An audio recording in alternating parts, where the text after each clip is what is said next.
why in the world would Bruce willfully choose to grieve the loss or the lack of certain things because of this truth? Here's the truth. I want you to grasp it. And the truth is this: God will use our grief to bless us.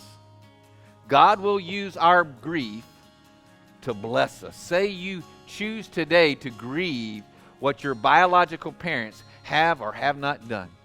God will use the completed grief process, the grief process that he's calling us to bless us. In fact, do you understand it's one of the fundamental promises that Jesus makes?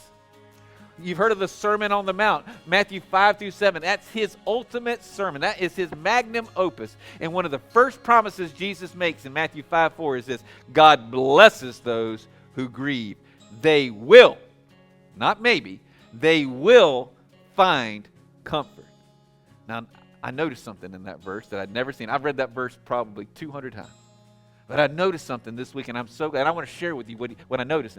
But notice that verse doesn't say that God blesses those who grieve perfectly. Notice he doesn't say that God blesses those who grieve quickly. Notice he doesn't say God blesses those who grieve cleanly. You see, we don't have to be great grievers in order to be blessed by God. We just have to keep working through it. For example, some of you have been you have been working through the grief process over your biological parents for decades now. You have been working on it. You have been struggling with it. You have been doing all you can, and you're still not done. You're still not done. You're still going through it. It has been messy in your life for years. I'm here to tell you, don't quit.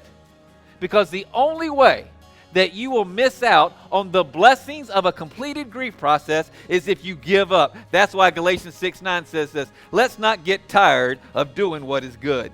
At just the right time, we will reap a harvest of blessing if